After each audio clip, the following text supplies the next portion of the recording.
ಕರ್ನಾಟಕ ರಾಜ್ಯದ ಹವಾಮಾನ ಮುನ್ಸೂಚನೆ.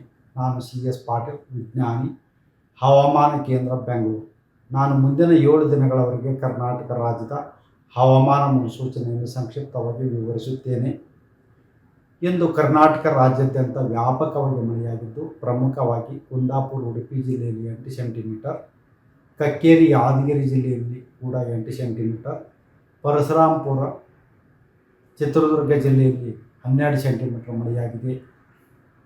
ಈಗಿರುವ ಹವಾಮಾನದ ಸಿನಾಪ್ಟಿಕ್ ಸ್ಥಿತಿ ಏನೆಂದರೆ, ಸರ್ಕ್ಯುಲೇಷನ್ ಬಂಗಾಳೋಪಸಾಗರದ ಆಗ್ನೇಯ ಭಾಗದಲ್ಲಿ ಇದ್ದು ಅದು 5.8 ಕಿಲೋಮೀಟರ್ ಎತ್ತರದವರೆಗೆ ಇದೆ.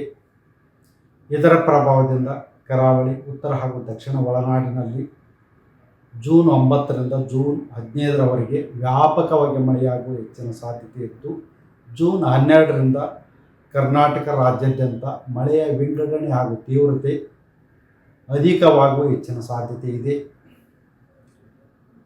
ಮಳೆಯ ಸಮೇತ ಗುಡುಗು ಮಿಂಚಿನಿಂದ ಕೂಡಿದ್ದು, ಅದರ ಜೊತೆಗೆ ಗಾಳಿಯ ವೇಗ ಪ್ರತಿ ಗಂಟೆಗೆ 40ರಿಂದ 50 ಕಿಲೋಮೀಟರ್ ಇರುವ ಹೆಚ್ಚಿನ ಸಾಧ್ಯತೆ ಇದೆ. ಉತ್ತರ ಕನ್ನಡ, ಉಡುಪಿ, ದಕ್ಷಿಣ ಕನ್ನಡ, ಶಿವಮೊಗ್ಗ, ಚಿಕ್ಕಮಗಳೂರು, ಕೊಡಗು, ದಾವಣಗೆರೆ, ಚಿತ್ರದುರ್ಗ, ಬೆಳಗಾವಿ, ಧಾರವಾಡ, ಹಾವೇರಿ, ಗದಗ, ಕೊಪ್ಪಳ, ರಾಯಚೂರು ಜಿಲ್ಲೆಗಳ ಕೆಲವು ಕಡೆ ಭಾರೀ ಹಾಗೂ ಅತಿ ಭಾರೀ ಮಳೆಯಾಗುವ ಸಾಧ್ಯತೆ ಇದ್ದು, ಈ ಜಿಲ್ಲೆಗಳಿಗೆ ಜೂನ್ 10 ಹಾಗೂ 11ರಂದು ಯೆಲ್ಲೋ ಅಲರ್ಟನ್ನು, ಜೂನ್ 12 ಹಾಗೂ 13ರಂದು ಈ ಜಿಲ್ಲೆಗಳಿಗೆ ಆರೆಂಜ್ ಅಲರ್ಟನ್ನು ಘೋಷಿಸಲಾಗಿದೆ. ಬೆಂಗಳೂರಿನಲ್ಲಿ ಜೂನ್ 9ರಿಂದ ಜೂನ್ 13ರವರೆಗೆ ಗುಡುಗು ಮಿಂಚು ಸಮೇತವಾಗಿ ಮಳೆಯಾಗುವ ಹೆಚ್ಚಿನ ಸಾಧ್ಯತೆ ಇದೆ. ಕರ್ನಾಟಕ ರಾಜ್ಯದ ಹವಾಮಾನ ಮುನ್ಸೂಚನೆ. ನಾನು CS ಪಾಟೀಲ್, ವಿಜ್ಞಾನಿ, ಹವಾಮಾನ ಕೇಂದ್ರ, ಬೆಂಗಳೂರು. ನಾನು ಮುಂದಿನ 7 ದಿನಗಳವರೆಗೆ ಕರ್ನಾಟಕ ರಾಜ್ಯದ ಹವಾಮಾನ ಮುನ್ಸೂಚನೆಯನ್ನು ಸಂಕ್ಷಿಪ್ತವಾಗಿ ವಿವರಿಸುತ್ತೇನೆ. ಇಂದು ಕರ್ನಾಟಕ ರಾಜ್ಯಾದ್ಯಂತ ವ್ಯಾಪಕವಾಗಿ ಮಳೆಯಾಗಿದ್ದು, ಪ್ರಮುಖವಾಗಿ ಕುಂದಾಪುರ, ಉಡುಪಿ ಜಿಲ್ಲೆಯಲ್ಲಿ 8 ಸೆಂಟಿಮೀಟರ್, ಕಕ್ಕೇರಿ, ಯಾದಗಿರಿ ಜಿಲ್ಲೆಯಲ್ಲಿ ಕೂಡ 8 ಸೆಂಟಿಮೀಟರ್, ಪರಶುರಾಂಪುರ, ಚಿತ್ರದುರ್ಗ ಜಿಲ್ಲೆಯಲ್ಲಿ 12 ಸೆಂಟಿಮೀಟರ್ ಮಳೆಯಾಗಿದೆ. ಈಗಿರುವ ಹವಾಮಾನದ ಸಿನಾಪ್ಟಿಕ್ ಸ್ಥಿತಿ ಏನೆಂದರೆ, ಸರ್ಕ್ಯುಲೇಷನ್ ಬಂಗಾಳೋಪಸಾಗರದ ಆಗ್ನೇಯ ಭಾಗದಲ್ಲಿ ಇದ್ದು ಅದು 5.8 ಕಿಲೋಮೀಟರ್ ಎತ್ತರದವರೆಗೆ ಇದೆ.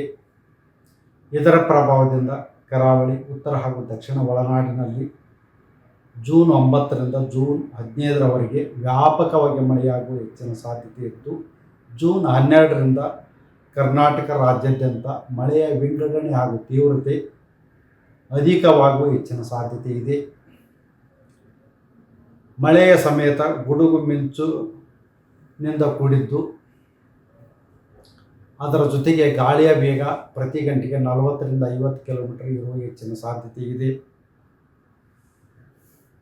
ಉತ್ತರ ಕನ್ನಡ, ಉಡುಪಿ, ದಕ್ಷಿಣ ಕನ್ನಡ, ಶಿವಮೊಗ್ಗ, ಚಿಕ್ಕಮಗಳೂರು, ಕೊಡಗು, ದಾವಣಗೆರೆ, ಚಿತ್ರದುರ್ಗ, ಬೆಳಗಾವಿ, ಧಾರವಾಡ, ಹಾವೇರಿ, ಗದಗ, ಕೊಪ್ಪಳ, ರಾಯಚೂರು ಜಿಲ್ಲೆಗಳ ಕೆಲವು ಕಡೆ ಭಾರೀ ಹಾಗೂ ಅತಿ ಭಾರೀ ಮಳೆಯಾಗುವ ಸಾಧ್ಯತೆ ಇದ್ದು, ಈ ಜಿಲ್ಲೆಗಳಿಗೆ ಜೂನ್ 10 ಹಾಗೂ 11ರಂದು ಯೆಲ್ಲೋ ಅಲರ್ಟನ್ನು, ಜೂನ್ 12 ಹಾಗೂ 13ರಂದು ಈ ಜಿಲ್ಲೆಗಳಿಗೆ ಆರೆಂಜ್ ಅಲರ್ಟನ್ನು ಘೋಷಿಸಲಾಗಿದೆ.